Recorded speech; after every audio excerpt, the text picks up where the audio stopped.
bagi semua. Ku nantikan dirimu di depan kelasmu, menantikan kami. Guruku tersayang, guru tercinta, tanpamu apa jadinya aku? Tak bisa baca tulis, mengerti banyak hal. Guruku, terima kasihku. Nyatanya diriku kadang buatmu marah, namun segala maaf kau berikan.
Edit ada kesulitan?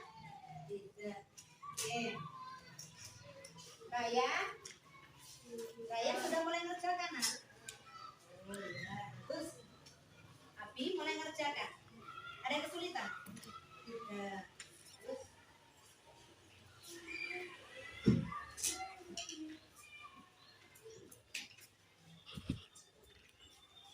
Jasmine kok diam saja? Masih bingung, Jasmine? Oh, sudah bisa ya? Oke, mana Jasmine ya? Ini kenapa kok nampak bingung, nak? Bukunya hilang. Kamu bawa buku apa enggak? Yakin bawa? Ketinggalan atau hilang? Hilang. Di mana? Mungkin di sini mungkin. Cari lagi. Ini buku pendimu, buku bahasa Indonesia. Matematika yang enggak ada ya? Oke, coba angkat. Bisa bantu Willy nyariin, lagi. Ini permisi nyari dulu ya, biarkan kamu barangkali kasukan. Bil, ini bukannya bukunya kamu? Iya. Oh iya, kenapa bisa ada di tangan Aka? Mungkin atau Aka mungkin iseng mau jahili ini, Billy? Bukan kamu? Saya, Bu. Raska. Kenapa Raska? Iseng dua. Kenapa kamu aku isi doang kok. Pilih sabar dulu ya, nak ya. Yang penting bukunya sudah ketemu ya. Nah sekarang untuk nanti setelah istirahat naik ya di ruangannya itu. Ya. Untuk yang lain silakan melanjutkan pekerjaannya. Masuk. Assalamualaikum. Waalaikumsalam. Sudah jajan dari kantin? Sudah banyak? Oke. Raska sudah tahu kalau pastinya gue dipanggil ke sini ya terkait kejadian di kelas tadi. Tapi Raska menyembunyikan bukunya Willy. Ya, pastinya Raska punya alasan kenapa kok menyembunyikan buku temannya. Ketika dia ini menyuruh mengerjakan soal matematika tadi. Apa ya? Boleh tahu ini? Ya Willy bingung. Kalau lihat mukanya Willy bingung, terus Raska gimana? Senang? Oh, iya. Raska merasa senang ketika melihat Willy kebingungan. Ya, tidak apa-apa. Semua orang juga pernah mengalami itu suka jahit ke temannya untuk mencari kesenangan ya. Enggak, Raska bukan satu-satunya itu yang berbuat seperti itu. Pastinya ada anak-anak yang lain melakukan hal yang serupa.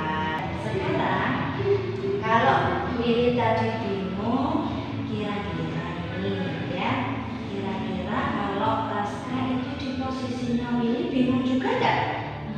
Bingung juga. Iya. Raska itu merasa marah enggak kalau digitukan temannya? Iya. Merasa marah juga. Iya.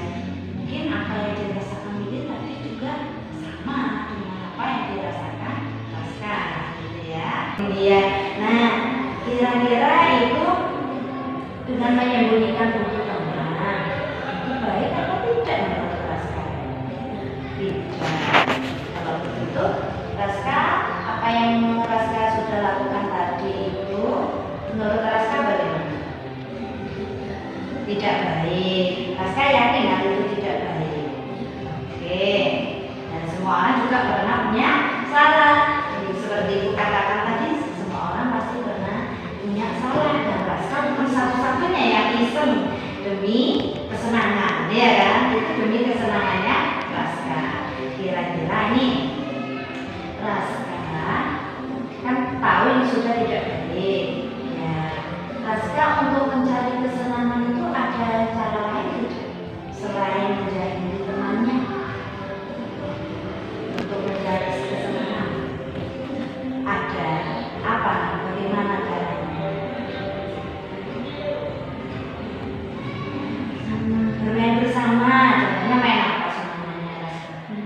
Main bola. Oke Raska. Tadi dengan bermain bola kamu bisa senang ya? Bisa senang. Tanpa harus menjadi teman. Ya. Kemudian menurut kamu nih keyakinan keras apa yang sudah Raska langgar tadi? Tidak menghormati teman. Oke, Raska yakin tidak menghormati orang lain itu adalah hal yang tidak baik. Yakin. Oke. Untuk kedepannya, bagaimana cara Raska bisa memperbaiki diri Raska? Meminta maaf kepada Willy dan Akan karena sudah menyembunyikan bukunya Willy. Ya, bagus. Setuju sekali. Ya. Selain itu apa? Selain minta maaf itu aja kah? Atau adakah lainnya?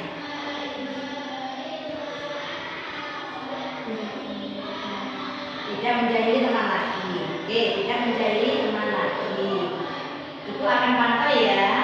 Nah, itu akan bantu pantau agar Raska bisa menghilangkan kebiasaan Raska yang sudah menjadi temannya. Kira-kira kapan ini bisa dimulai? Mulai sekarang ya, mulai hari ini.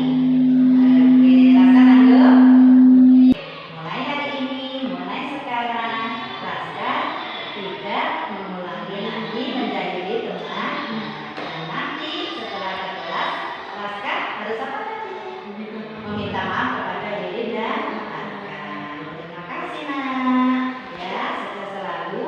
Jangan diulangi lagi. Oke, Raska boleh kembali ke kelas.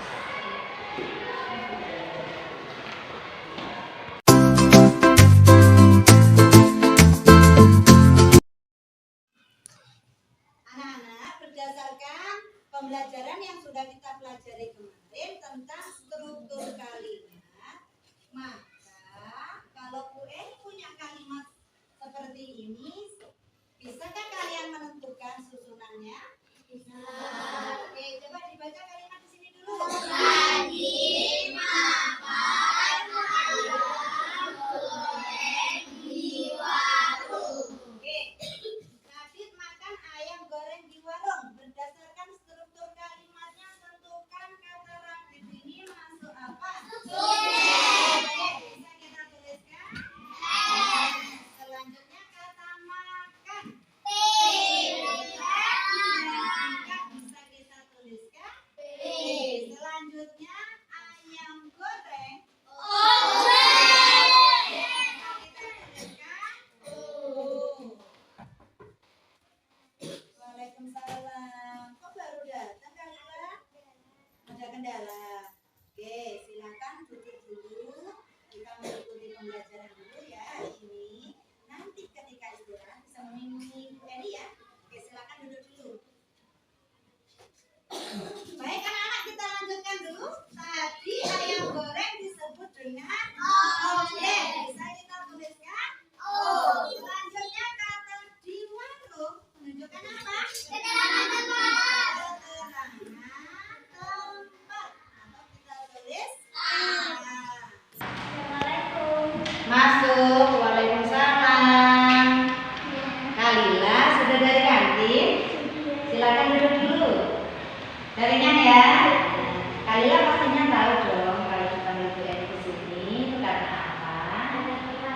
Karena datang terlambat. Jam 7 sudah masuk gitu ya. Ini jam berapa ya? Sudah hampir jam 7:30 ya. Oke, nggak apa-apa.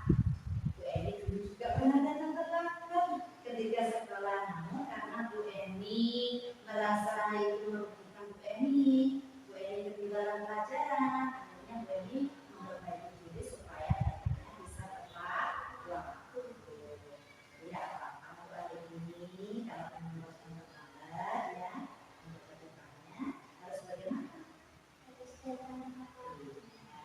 Dan semua orang bisa terlambat ya, siapa saja bisa datang terlambat kalau tidak pandai mengatur waktu. Pastinya nih Kalila kan punya alasan ya. Kenapa kok bisa datang terlambat? kemalaman dan bangunnya kesiangan berarti ya. Tidurnya kemalaman jam berapa baru tidur? Jam 10. Ngapain aja? Main game. Kasihkan main game gini ya. Jadi tidak terasa waktunya sampai jam 10. Akhirnya bangunnya molor kesiangan. Karena bangunnya kesiangan, datangnya juga telat. Oke. Kalila, menurut Kalila, dengan datang terlambat itu bagaimana? Merugikan. Siapa yang merugikan? Nah, Kalila sendiri. Kalila, jika memperhatikan keyakinan yang ada di kelas kita, menurut Kalila, keyakinan yang mana yang sudah dilanggar Kalila hari ini? Tidak menghormati diri sendiri dan orang lain. Tidak menghormati diri sendirinya karena apa? Karena datang terlambat. Kalau tidak menghormati orang lainnya, karena apa? Karena ketika Kalila datang, temannya fokusnya jadi hilang dengan kedatangan Kalila. Ya, jadi Kalila sudah yakin ini keyakinan kelas kita ini yang dilanggar adalah tidak menghormati diri sendiri dan juga orang lain. Yakin? Oke, kedepannya ini Kalila, apa yang bisa Kalila lakukan? Datang tepat waktu. Dengan cara apa Kalila bisa mencapai itu semua? Datang tepat waktu itu harus bagaimana Kalila biar bisa datang tepat waktu? Berusaha tidur lebih pagi, tidur lebih awal ya. Jangan sampai jam 10 pagi. Kemudian bangunnya juga gimana? Harus bangun apa? Harus bangun pagi. Nah, Kalila namun apabila ke depannya ternyata Kalila lupa lagi, main game lagi, keasikan sampai tidurnya larut malam lagi, dan ternyata terlambat lagi ketika datang ke sekolah. Apa yang akan Kalila lakukan?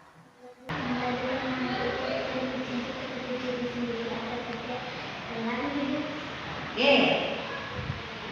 Berjanji akan tidak terlambat lagi. Oke. Itu bisa dilakukan. Bisa dilakukan mulai kapan? Nanti malam. Oke, baik. Kalau begitu, Ibu akan berusaha untuk memantau agar Kalila bisa datang lebih awal, tidak terlambat sekolah. Sudah, sekarang Kalila boleh kembali ke kelas. Terima kasih ya.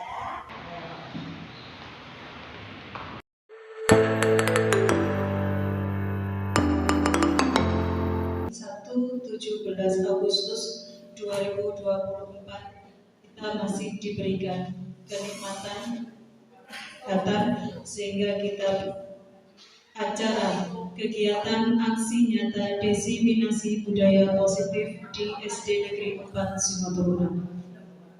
Sholawat serta salam tetap curahkan kepada junjungan kita Nabi Muhammad SAW juga sahabatnya. Yang terhormat Bapak Dwi Soekarno selaku Pangkat Singoturunan, yang terhormat Bapak Ibu Guru SDN 4 Singoturunan yang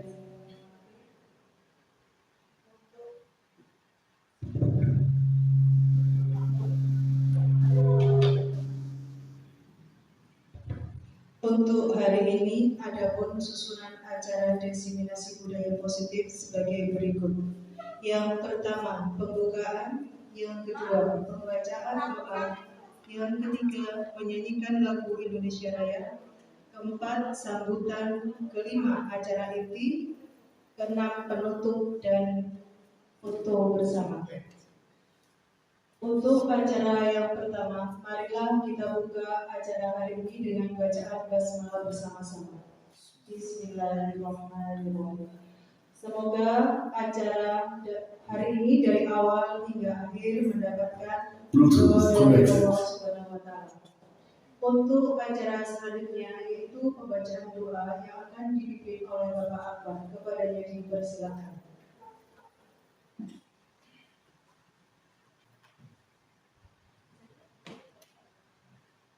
Terima kasih. Assalamualaikum warahmatullahi wabarakatuh.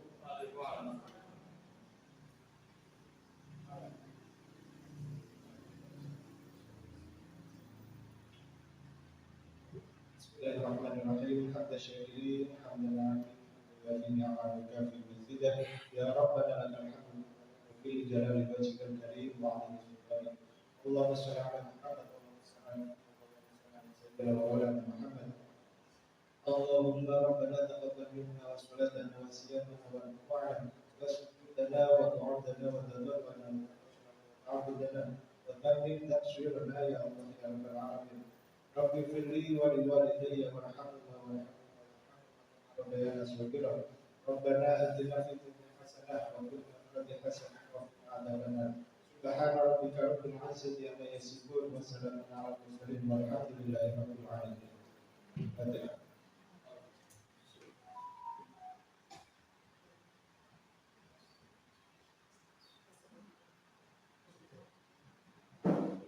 Terima kasih kepada Pak Akbar yang sudah memimpin doanya untuk hari ini. Acara selanjutnya yaitu menyanyikan lagu Indonesia Raya. Kepada petugas disilakan. Hadirin dimohon untuk berdiri.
Hadirin dimohon untuk duduk kembali. Dan rekan-rekan Bapak dan Ibu Guru SD Negeri 4 Singotuna.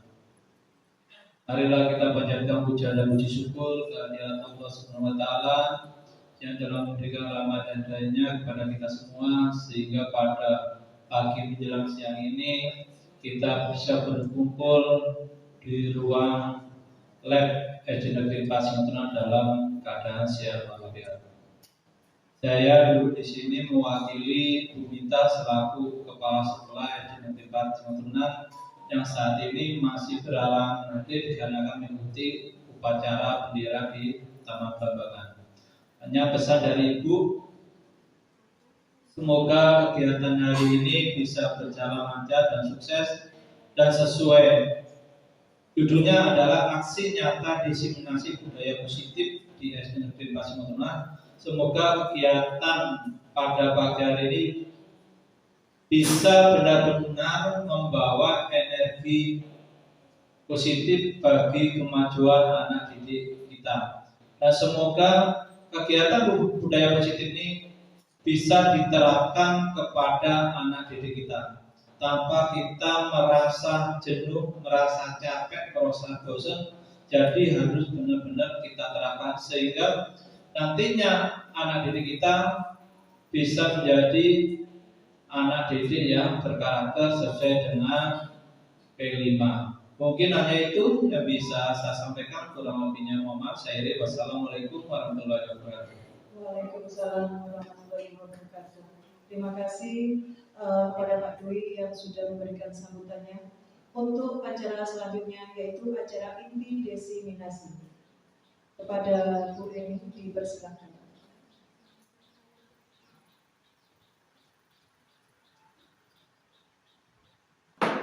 Assalamualaikum warahmatullahi wabarakatuh. Yang terhormat kepada Ibu Mintasi Panglipur selaku Kepala SDN 4 Singketurunan yang diwakili oleh Bapak Dwi Soekarno. Yang saya hormati Bapak Ibu rekan guru SDN 4 Singketurunan yang berbahagia. Bapak Ibu, adapun latar belakang dari kegiatan desiminasi budaya positif ini adalah bahwasanya banyak di antara anak-anak kita yang menganggap peraturan itu terlalu kaku, sehingga anak-anak seakan-akan merasa terpaksa untuk dapat mematuhi peraturan-peraturan yang ada di sekolah. Adapun tujuan dari kegiatan ini yaitu diharapkan dengan adanya penerapan budaya positif ini anak-anak dapat menyadari secara internal untuk dapat bersikap disiplin melalui nilai-nilai kebajikan yang mereka yakini.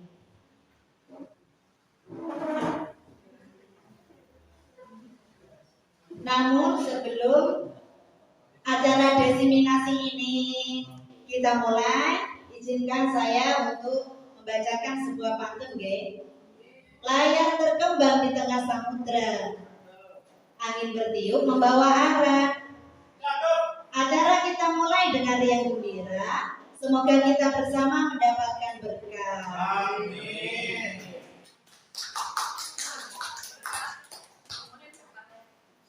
Ada pertanyaan pemantik Bapak Ibu. Apakah Anda setuju dengan pernyataan ini? Hukuman dapat mendisiplinkan anak. Setuju napa mboten Bapak Ibu? Setuju. Kemudian pemberian hukuman dengan hal positif seperti membaca atau membersihkan halaman sekolah dapat meningkatkan disiplin anak. Setuju napa mboten? Setuju. Memberi penghargaan dapat meningkatkan motivasi belajar anak. Setuju semua ya.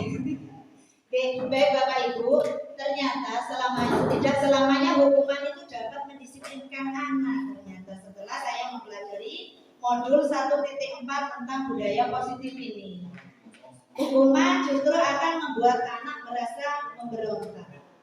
Baik Bapak Ibu, kita akan belajar bersama perubahan paradigma teori kontrol. Selama ini ilusi guru mengontrol murid. Padahal pada kenyataannya kita ini tidak bisa mengontrol orang lain. Yang bisa kita kontrol adalah diri kita sendiri. Begitu juga dengan anak-anak. Ilusi bahwa kritik dan membuat orang merasa bersalah dapat menguatkan karakter. Padahal dengan kita membuat merasa bersalah pada diri anak, itu justru anak akan menjadi minder. Selanjutnya, ilusi bahwa semua penguatan positif, efektif dan bermanfaat. Ternyata tidak Bapak Ibu. Setelah saya belajar di modul 1.4 ini, ketika kita sering memberikan reward penghargaan kepada anak-anak itu, justru hal itu membuat anak semakin kendor nanti. Semakin nyagerno gitu loh intinya. Oh iya, aku mau ikut lomba ini karena aku pengen dapat hadiah. Karena itu anak tersebut terlalu sering mendapatkan hadiah tersebut. Jadi cenderung anak ketika sering mendapatkan penghargaan, malah dia ketika dia tidak mendapatkan penghargaan ini justru mentalnya menjadi down. Kemudian ilusi bahwa orang dewasa memiliki hak untuk memaksa. Oke. Selanjutnya, Adapun konsep inti budaya positif dan di sini yaitu disiplin positif, kemudian motivasi perilaku manusia, keyakinan kelas, kebutuhan dasar manusia, posisi kontrol restitusi dan segitiga restitusi. Yang pertama yaitu disiplin positif. Disiplin positif merupakan suatu cara penerapan disiplin yang mengajarkan anak bertanggung jawab dan menumbuhkan kesadaran diri berdasarkan nilai-nilai kebajikan. Disiplin positif lebih ke arah disiplin diri yang dapat mengontrol diri dalam melakukan segala tindakan. Disiplin diri dapat membuat murid memahami dan menyadari berdasarkan motivasi internal, bukan akibat dari paksaan, hukuman, maupun ujian. Selanjutnya adalah motivasi perilaku manusia untuk menghindari ketidaknyamanan atau hukuman. Jadi anak-anak itu bisa saja mematuhi peraturan yang ada di sekolah hanya karena takut mendapatkan hukuman. Kemudian motivasi yang kedua yaitu untuk mendapatkan imbalan atau penghargaan dari orang lain.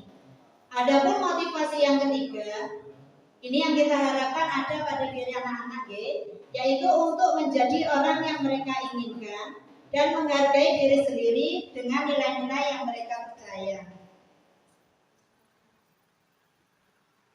Selanjutnya adalah keyakinan sekolah atau kelas. Bapak Ibu, monggo kita renungi bersama. Mengapa tidak peraturan saja? Mengapa harus keyakinan kelas? Coba Bu Devi, kenapa Bu Devi kira-kira Bu Devi? Mengapa tidak peraturan saja? Mengapa harus keyakinan kelas, Bapak Ibu?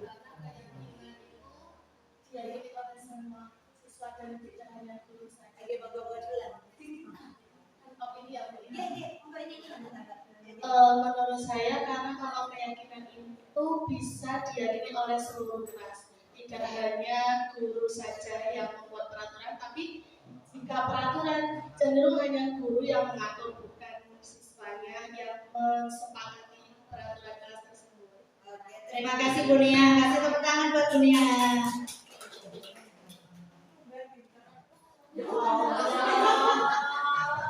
Oh iya Bapak Ibu, monggo dicermati pernyataan yang pertama Bapak Ibu.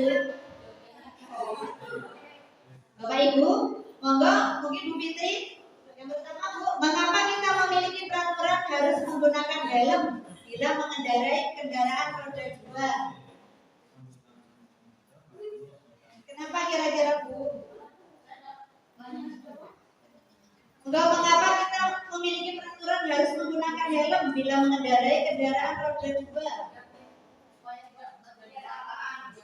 Biar aman.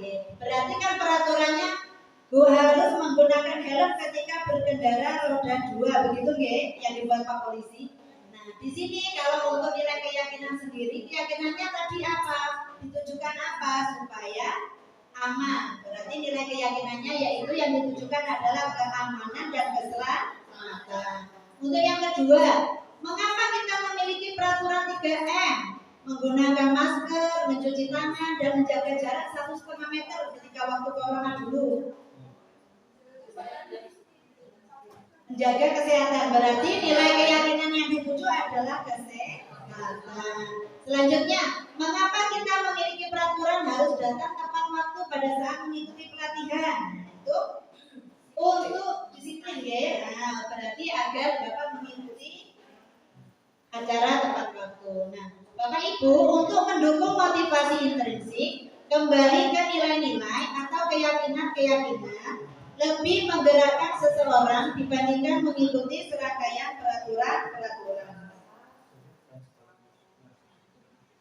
Adapun nilai-nilai kebajikan universal yang disepakati yaitu yang sudah tidak asing lagi, yang sudah kita dengar adalah profil pelajar Pancasila. Di antaranya adalah beriman, bertakwa kepada Tuhan Yang Maha Esa dan berakhlak mulia, berkebinekaan global, kemudian bernalar kritis, mandiri, kreatif, dan bergotong royong.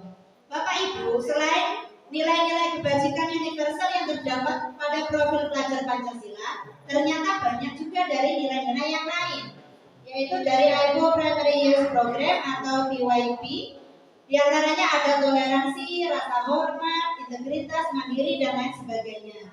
Juga terdapat pada 9 pilar karakter atau Indonesian Heritage Foundation, di antaranya cinta Tuhan dan segenap ciptaannya, kemandirian dan tanggung jawab, kejujuran, dan lain sebagainya. Kemudian nilai-nilai kebajikan universal yang lainnya terdapat pada petunjuk seumur hidup dan keterampilan hidup, di antaranya dapat dipercaya, lurus hati, dan lain sebagainya. Selanjutnya ada the 7 essential virtues, itu ada empati, suara hati, kontrol diri, dan lain sebagainya.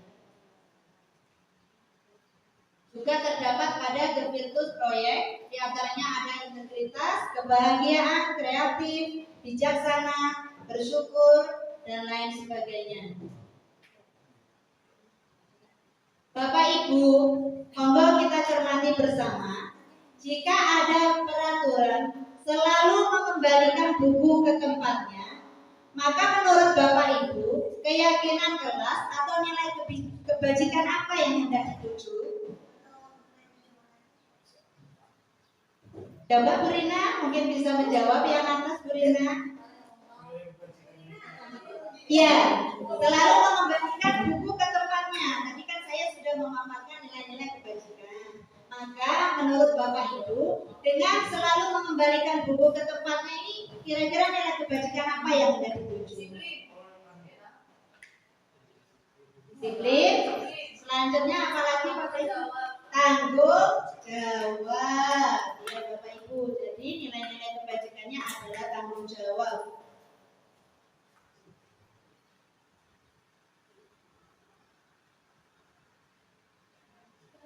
Untuk yang kedua Bapak Ibu, dilarang mengganggu orang lain. Kira-kira nilai kebajikan apa yang hendak dituju?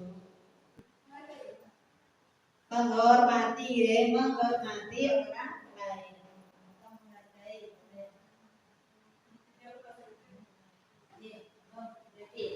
Kemudian bergantian atau menunggu giliran. Nilai kebajikan apa kira-kira yang mau dituju? Disiplin. Ada lagi selain disiplin?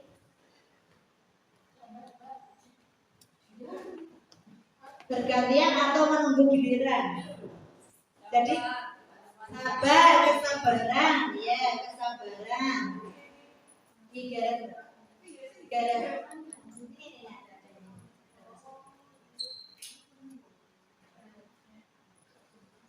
Selanjutnya gunakan masker.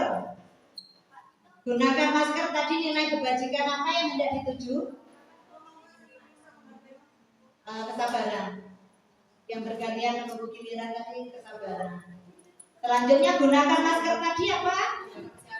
Kesehatan. Berarti nilai kebajikan yang hendak dituju adalah kesehatan.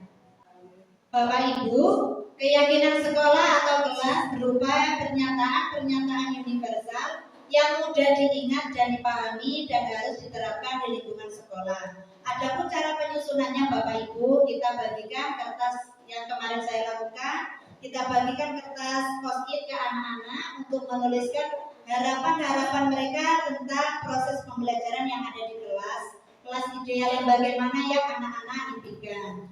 Kemudian anak-anak diminta untuk menempelkan post-it tersebut di papan tulis. Selanjutnya, dalam hal ini guru menampung aspirasi anak-anak dan membacakan harapan ataupun impian anak-anak tersebut, kemudian dirangkum secara bersama-sama untuk menentukan keyakinan apa yang akan dituju dari kelas tersebut. Adapun yang kemarin yang sudah kami lakukan memperoleh hasil, yaitu nilai kebajikan yang dituju kelas 4B, diantaranya adalah tanggung jawab, kerjasama, komitmen, menghormati, menjadi diri terbaik, dan kejujuran. Tanggung jawab kami meyakini bahwa bahwa mengumpulkan tugas tepat waktu itu penting. Selanjutnya kerjasama. Kami meyakini pentingnya kerjasama yang ditunjukkan saat belajar kelompok dan piket kelas. Komitmen. Kami meyakini pentingnya berkomitmen pada tujuan dengan datang ke sekolah tepat waktu dan belajar dengan tertib. Selanjutnya menghormati. Kami meyakini bahwa sangat penting untuk menghormati semua orang dan juga barang milik orang lain. Menjadi diri terbaik. Kami meyakini pentingnya motivasi dalam diri untuk dapat belajar secara mandiri dan terus memperbaiki diri. Kejujuran. Kami meyakini pentingnya kejujuran dalam segala aspek kehidupan, termasuk tidak mencontek saat ulangan. Ice breaking ya Bapak Ibu. Monggo bisa mengambil tempat berdiri dulu, berdiri sejenak biar nggak ini ya Bapak Ibu, biar nggak pegel-pegel.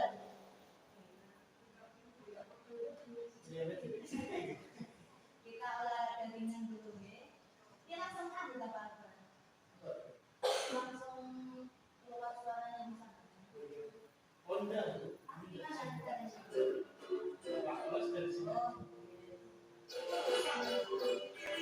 Bapak Ibu, berdiri mau ngambil tempat dulu ya anak. Coba di situ, Bapak di sini. Tangan diputar-putar, berterpukan.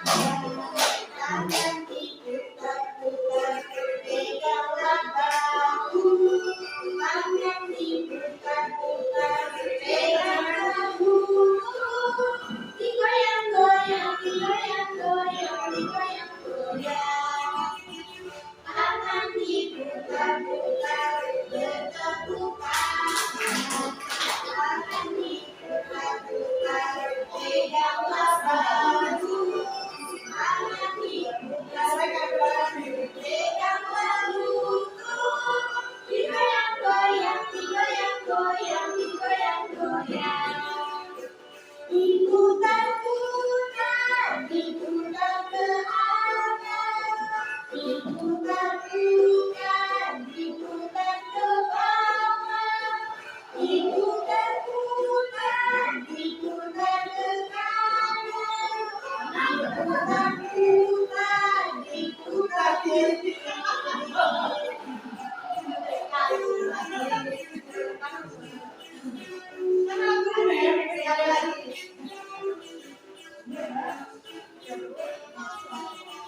tangan diputar-putar, bertepuk tangan. Tangan diputar-putar, peganglah bahu. Tangan diputar-putar, peganglah lutut. Digoyang-goyang, digoyang-goyang, digoyang-goyang. Tangan diputar-putar, bertepuk tangan. Tangan diputar-putar, peganglah bahu. Tangan diputar-putar, peganglah lutut.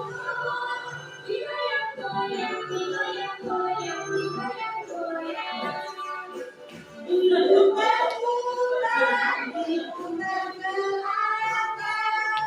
Diputar-putar, diputar ke bawah. Diputar-putar, diputar ke kanan. Diputar-putar, diputar ke kiri.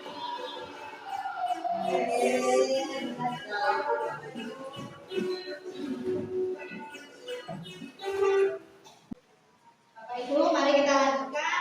Kalau tadi sudah kita mendengarkan tentang keyakinan kelas, bagaimana cara menyusunnya, kita lanjutkan tentang kebutuhan dasar manusia. Bapak Ibu, ketika seorang murid melakukan suatu perbuatan yang bertentangan dengan nilai-nilai kebajikan atau melanggar aturan, hal itu sebenarnya dikarenakan mereka gagal memenuhi kebutuhan dasar mereka.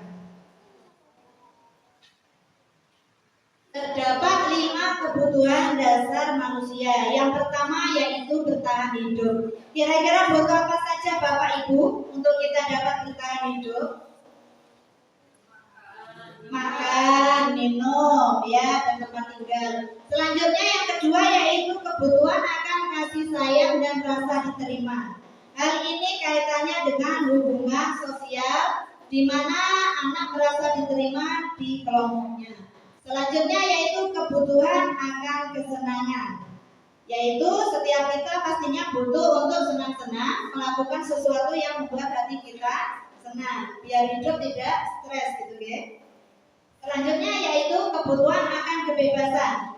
Di sini setiap orang menginginkan untuk bebas dalam menentukan pilihannya. Misal kalau anak SD mau melanjutkan ke SMP, itu setiap anak memiliki hak untuk bebas menentukan kemana sekolah yang ingin dituju. Kemudian untuk penguasaan, setiap kita memiliki kebutuhan untuk dapat menguasai suatu pengetahuan ataupun suatu keterampilan.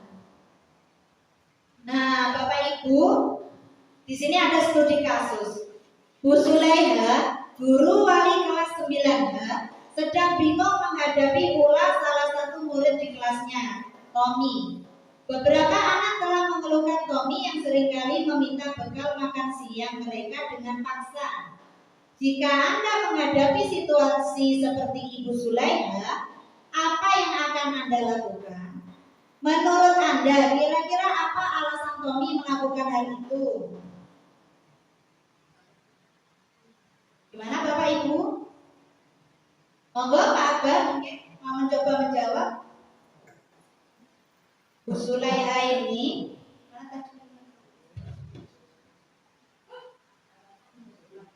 jika Anda menghadapi situasi seperti Ibu Sulaiha, apa yang akan Anda lakukan?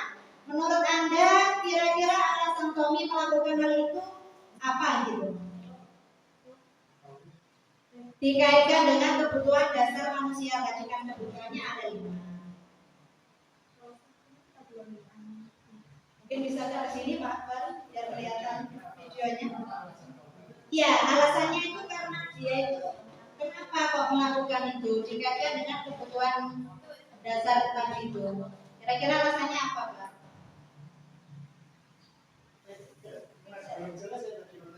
Oke. Seandainya saya jadi guru mereka, saya seorang guru melayani kelas 9H. Karena sudah memiliki membuat pula salah satu guru kelasnya. Ya, Tommy ini sering minta bekal makan siang temannya dengan paksa. Kalau dikaitkan dengan kebutuhan dasar manusia tadi itu, kebutuhan apa? Oke. Akan berkoordinasi dengan orang tua dan murid.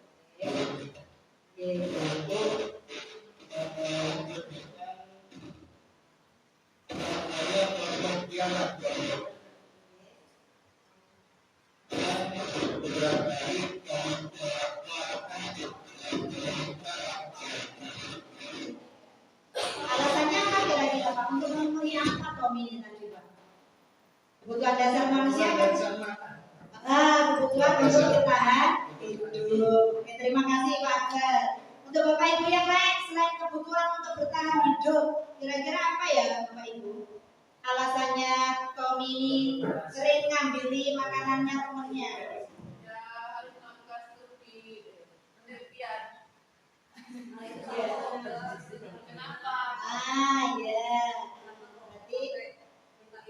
Berarti yang mungkin kemungkinan gak dibawakan bekal makan ya.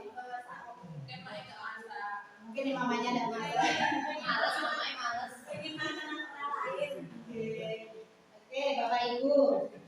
Selanjutnya adalah posisi kontrol restitusi. Terdapat 5 posisi kontrol restitusi. Mari Bapak Ibu kita renungi bersama. Menurut kelima posisi ini, kira-kira posisi mana yang ada pada diri kita masing-masing ya? Yang pertama yaitu guru sebagai penghukum. Yang kedua, guru sebagai pembuat merasa bersalah. Yang ketiga, guru sebagai teman. Yang keempat, guru sebagai pemantau. Dan yang kelima adalah guru sebagai manajer.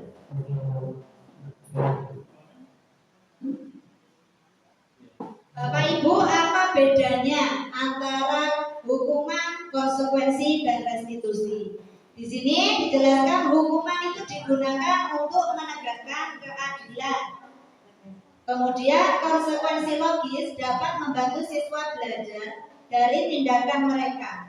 Adapun restitusi yang diharapkan pada modul 1.4 tentang budaya positif ini adalah dapat memperkuat nilai-nilai tanggung jawab dan pemulihan pada diri siswa. Adapun 5 posisi kontrol guru tadi dijelaskan terdapat 3 motivasi, yaitu menghindari hukuman, mengharapkan imbalan atau ketergantungan pada orang lain, dan menghargai diri sendiri. Ketika guru berada pada posisi sebagai penghukum, biasanya guru itu akan menghardik, menunjuk-nunjuk. Gurunya berkata, kalau kamu tidak melakukannya, awas ya, rasakan. Nah, contoh itu ucapan yang dikeluarkan guru sebagai penghukum. Adapun hasilnya adalah anak akan memberontak atau berbohong, menyalahkan temannya yang lain. Kemudian kaitan dengan dunia berkualitas, murid meletakkan guru di luar dunia berkualitasnya. Penting itu dianggapnya kita sebagai guru. Kemudian murid akan berkata, biarkan saja, nanti juga marah-marah lagi gurunya. Kemudian dampak pada murid apa? Mengulangi kesalahan kembali, jadi bukan tambah jerah. Kemudian ketika kita menempatkan diri pada pembuat orang merasa bersalah, biasanya gurunya akan berkata, seharusnya kamu sudah tahu, ibu lelah sekali mengatakannya, ibu stres, saking capeknya menghadapi anak yang kalau menurut kita adalah anak yang nakal, mungkin seperti itu. Hasilnya bagaimana? Anaknya akan berbohong, anaknya akan menyangkal, membela diri tadi karena menghindari hukuman. Kemudian kaitan dengan dunia berkualitas, murid meletakkan guru di dalam dunia berkualitasnya. Kemudian murid akan berkata, maafkan saya, karena dia sudah merasa bersalah, maka dia mengatakan maaf. Akibatnya apa pada murid? Murid akan merasa rendah diri. Selanjutnya, apabila kita menempatkan diri kita sebagai teman bagi siswa, itu gurunya akan berkata, kemungkinan yang akan dikatakan, ayolah lakukan demi ibu, masa kamu tidak mau? Ingat, ibu pernah bantu loh ya. Misalnya contohnya seperti itu. Hasilnya pun ternyata kurang bagus. Padahal kalau menurut kita, menurut saya selama ini, kalau kita berperan sebagai teman bagi anak, itu sudah bagus, menunjukkan keakraban kita dengan anak. Ternyata hasilnya kurang bagus ya, yaitu menimbulkan ketergantungan pada anak. Selanjutnya, kalau kita menempatkan diri kita sebagai pemantau, ini Bapak Ibu, saya mengoreksi diri saya sendiri ya. Selama ini yang banyak saya lakukan adalah sebagai pemantau, dengan selalu menunjukkan bahwasanya apa sih peraturannya. Nah, kita kan semua sudah punya kesepakatan kelas G. Nah, itu biasanya kalau saya pribadi, ketika ada anak yang melanggar, ayo coba poin yang keberapa? Iya, dibaca silakan. Konsekuensinya apa? Nah, seperti itu yang sering saya lakukan Bapak Ibu. Ternyata itu juga tidak tepat. Karena apa?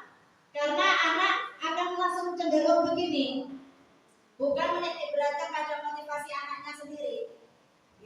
Jadi kayak saya misalkan, kalau berkata-kata yang tidak sopan, menulis istighfar 50 kali, gitu. Saya biasanya seperti itu. Jadi anak-anak sudah tahu sendiri, Bu, saya nanti nulis ya. Kenapa kamu? Saya tadi sudah ngomong tidak baik.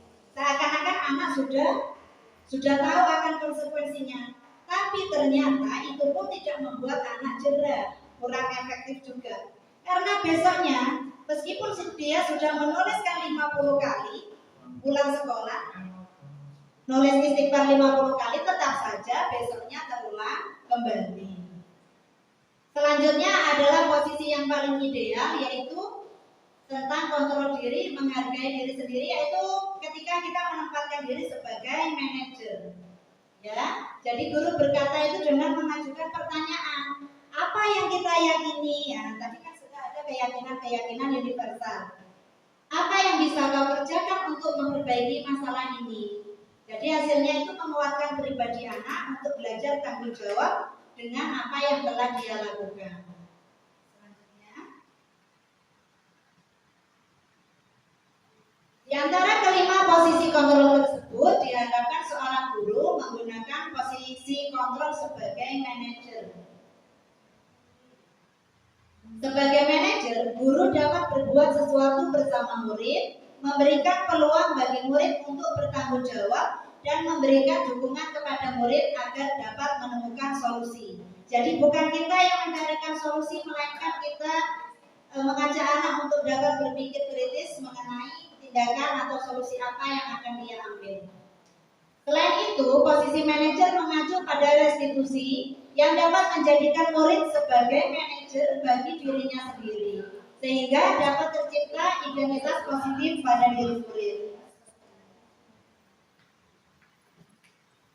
Selanjutnya yang terakhir adalah segitiga restitusi.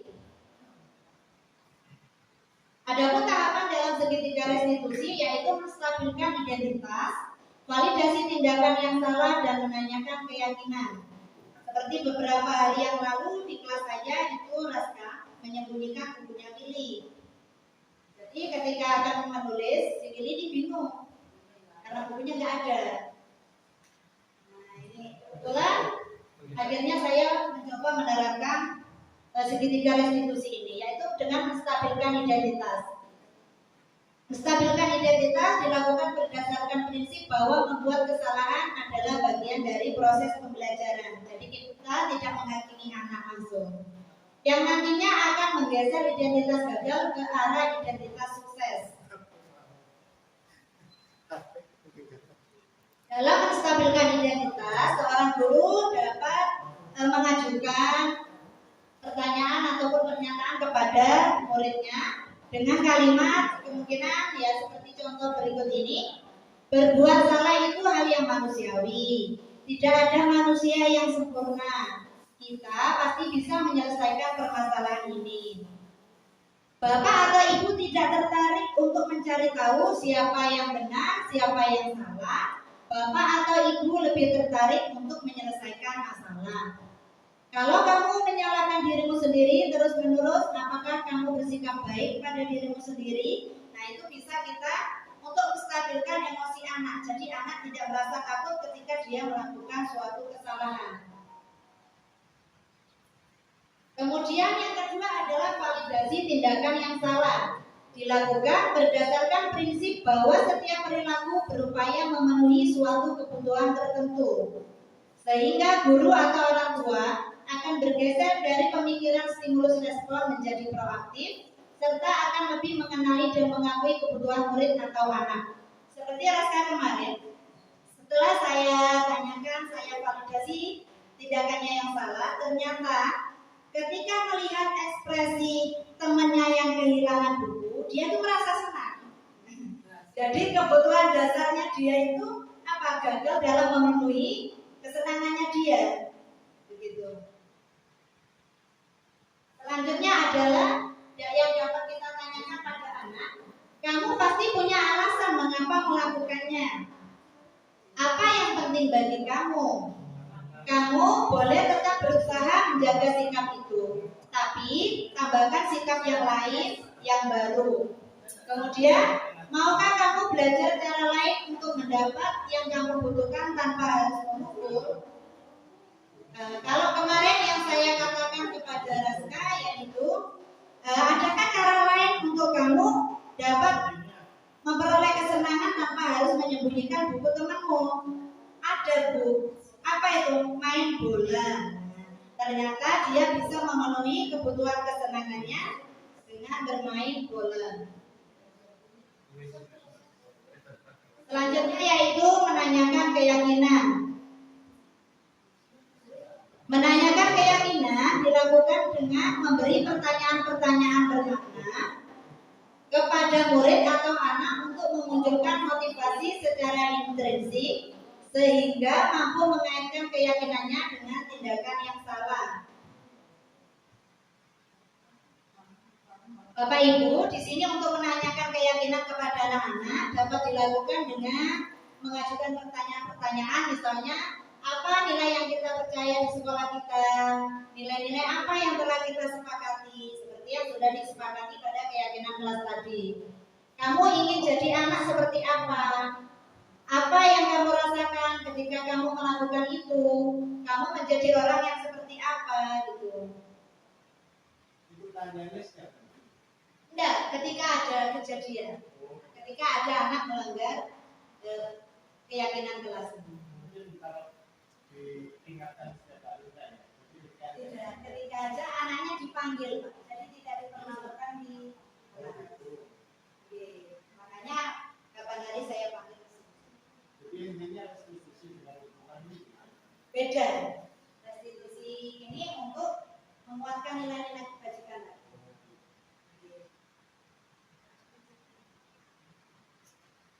Bapak Ibu, seorang guru yang baik harus memiliki kemampuan dalam mewujudkan budaya positif di sekolah. Budaya positif tersebut dapat dijalankan dengan menerapkan konsep-konsep inti berikut, yaitu yang tadi disiplin positif, kemudian motivasi perilaku manusia. Kita harus tahu motivasinya anak itu apa kira-kira. Selanjutnya, keyakinan sekolah atau keyakinan kelas yang sudah kita buat dengan anak-anak di kelas. Kemudian kebutuhan dasar manusia, kita harus memahami kira-kira anak kita melakukan suatu pelanggaran itu kebutuhan apa yang belum dia dapatkan. Kemudian restitusi 5 posisi kontrol. Tadi 5 posisi kontrol guru ada apa aja Bapak Ibu? Ada posisi kontrol apa saja tadi Bapak Ibu? Manajer. Okay. Kemudian sebagai pembuku. Selanjutnya tadi ada pemantau, ada sebagai teman, ada pembuat merasa bersalah. Diharapkan kita mampu menjadi guru yang menempatkan diri sebagai manajer. Bermain peran Bapak Ibu, monggo. Siapa yang mau jadi gurunya dan siapa yang akan jadi muridnya. Kasusnya seperti ini Bapak Ibu. Ibu Dani sedang menjelaskan pelajaran bahasa Inggris di papan tulis. Namun beliau memperhatikan bahwa Fajar malah tidur-tiduran dan tampak acuh pada pelajarannya. Kira-kira monggo diperankan. Mungkin Bu Nia bisa jadi murid. Gurunya Bu Iin, guru bahasa Inggris Bu Iin.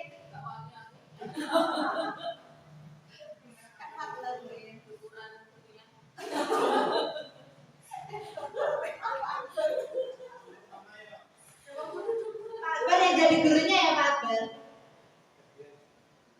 Monggo. Kita yang jadi gurunya. Oh, oke. Karena waktu sudah mepet Bapak Ibu, ini kita skip saja nggih. Bapak Ibu, dari penjelasan di sini ada yang mau ditanyakan? Ada yang mau ditanyakan Bapak Ibu? Ini Pak Akbar, monggo.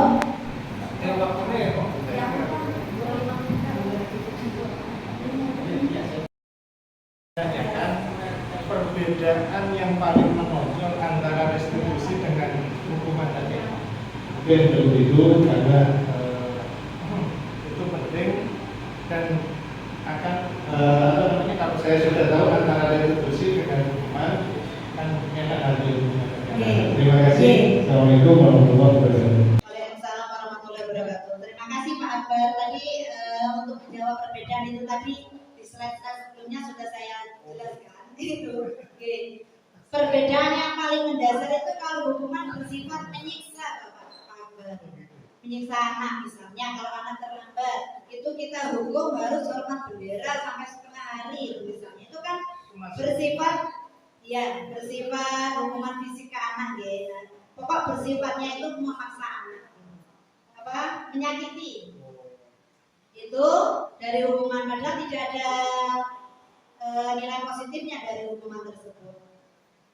Itu Pak Akbar. Kalau restitusi sendiri ini kita menempatkan bagaimana anak itu bisa belajar bertanggung jawab, menguatkan nilai-nilai yang ada pada dirinya, nilai keyakinan apa yang sudah dia langgar, dan kita memposisikan anak sebagai manajer yang bisa mengontrol dirinya sendiri, bagaimana dia bisa memperbaiki dari sikapnya yang sudah salah itu ke depannya agar lebih Terima kasih Pak Akbar atas pertanyaannya. Baik Bapak Ibu, sebagai penutup acara, kita berpantun lagi, Ke. Kalau saya bilang membacakan pantunnya, jangan bilang cakep gitu, Ke.